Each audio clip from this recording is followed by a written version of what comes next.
হজ ইসলামের ফরজ ও আবশ্যকীয় ইবাদত। শারীরিক ও আর্থিকভাবে সক্ষম প্রত্যেক মুসলমান নরনারীর জন্য জীবনে একবার হজ সম্পাদন করা ফরজ। আরবি জিলহজ মাসের ৮ থেকে ১২ তারিখ হজের জন্য নির্ধারিত সময়।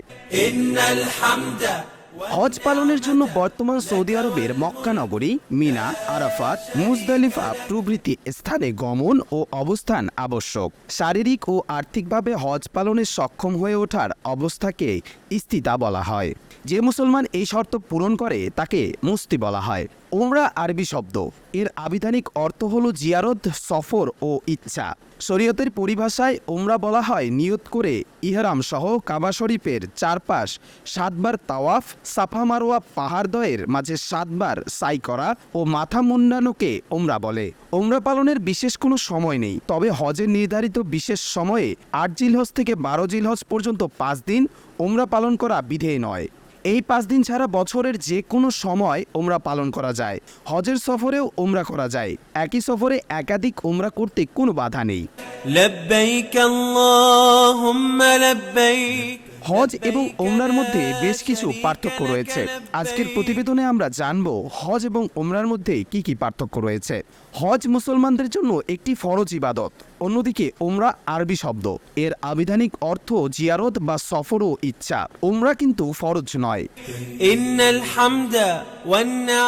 প্রত্যেক মুসলমানদের জন্য তাদের জীবনকালে হজ পালন করা বাধ্যতামূলক, যদি তারা শারীরিকভাবে উপযুক্ত ও আর্থিকভাবে এটি করতে সক্ষম হয়। উমরা জীবনে একবার হলেও করা ফরজ নয়, এমন কোনো বিধিবিধানও নেই।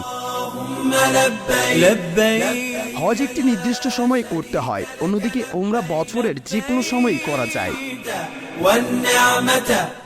উমরার মধ্যে আরাফার ময়দান ও মুজদালিফায় অবস্থান, ২ ওয়াক্ত নামাজ একসঙ্গে আদায় করা ও খুতবার কোনো বিধান নেই। তাওয়াফে কুদুম ও তাওয়াফে বিধাও নেই। অন্যদিকে ওই সব কাজ হজের মধ্যে রয়েছে, বরং করতেই হবে।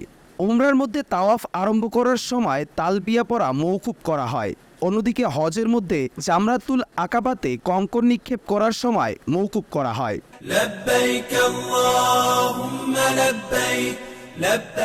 উমরা নষ্ট হলে বা জানাবত অবস্থায় তাওয়াফ করলে একটা ছাগল বা মেষ জবে করা যথেষ্ট। অন্যদিকে হজে তা যথেষ্ট নয় এবং পরবর্তী বছর পুনরায় হজ সম্পন্ন করতে হয়।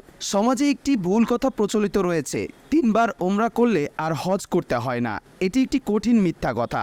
এমন কোনো বিধান ইসলামে নেই। হজ ফরজ বিধান, এর সঙ্গে উমরাকে কোনোভাবেই মেলানো যাবে না।